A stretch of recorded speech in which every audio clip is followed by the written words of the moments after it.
तो हेलो दोस्तों, आज का हमारा टॉपिक है कि ऑक्सीडेशन दवा काम कैसे करती है और उसमें क्या क्या यूज़ होता है। आज हम ये जानेंगे।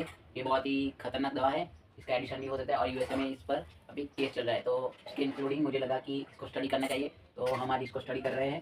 तो इसमें जितने भी एलिमेंट है और सप्लीमेंट है वो सब मैंने यहाँ पर लिखे हैं और इसका ग्राफ भी मैंने तैयार किया है, जो आप देख सकते हैं कि किस तरह से इसका ग्राफ है। और इसका फॉर्मूला भी मैंने यहाँ पर दे रखा है कि किस तरह से इसका फॉर्मूला होता है और जितने भी एलिमेंट है उसमें यूज़ होते हैं सप्लीमेंट, वो सब मैंने यहाँ पर लिखे हुए। और अब हम बात करते हैं कि ये सप्लीमेंट क्या क्या वर्क करते हैं।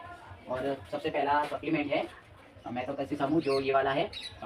उसका काम है कि दवा को शरीर में आसानी से अवशोषित होने में मदद करना, यानी कि दवा को शरीर में घुलने में मदद करना। तो ये कौन सा करता है? ये H3CH वाला समूह, ये इसका काम है। और हमारा दूसरा समूह है हाइड्रोक्सिल समूह, ये वाला। तो इसका क्या काम है? तो इसका काम है कि दवा को शरीर में रिसेप्टर से जोड़ना, यानी कि शरीर में जो रिसेप्टर मौजूद होते हैं उनके साथ ही घुल मिल जाता है और पानी में घुलनशील बनाना, यानी कि पानी में घुलने में हेल्प करना, ये इसका काम है। और हमारा आगे देखते हैं तो ईथर समूह और कार्बोनिक से जुड़ा हुआ ऑक्सीजन, यानी कि ये वाला सप्लीमेंट। तो इसका क्या काम है? इसका काम है रासायनिक स्थिरता बनाए रखना, यानी कि इन सबको जुड़ने का काम कौन करता है? तो ये वाला, ये जो O है यहाँ पर और यहाँ पर, ये और ये O इसको जोड़े रखते हैं, यानी कि मजबूत बनाए रखते हैं। और आखिर में मिथाइल अमीन समूह, यानी कि ये वाला लास्ट। तो ये क्या करता है?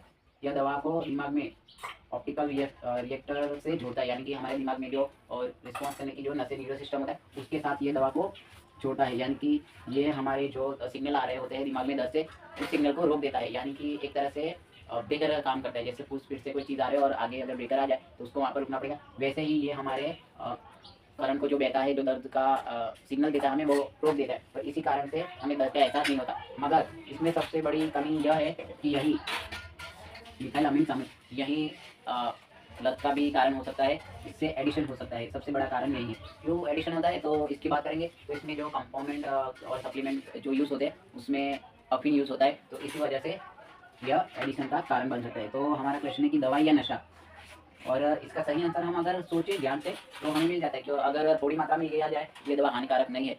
मगर अमेरिका में इसके जो फार्मेसी थी और उनके मालिक, उन्होंने बहुत से डॉक्टरों को रिश्वत दिया और घूसखोरी की और बहुत ही ज़्यादा मात्रा में लिया। इसी की वजह से इस दवा को आज चलते बैन करना पड़ा है। मगर अगर किसी भी दवा को हम सही मात्रा में ले तो वो हमारे लिए वरदान साबित हो सकते हैं। लेकिन और एक गौर करने वाली बात यहाँ पर है कि नींद, जिसे नींद ना आने की बीमारी, यानी कि हम जिसे इंसोमिनिया कहते हैं, उसमें जितनी भी दवा है, करीबन 100% जितनी भी दवा है वो सभी बिना अफीम के नहीं बन सकती। तो कहीं ना कहीं पर जब तक वो दवा नहीं मिल जाती तब तक हमें ध्यान रखना है कि किसी भी दवा को सही मात्रा में लीजिए और गलत यूज़ ना कीजिए। और इसी के साथ आज का ये टॉपिक फिनिश होता है।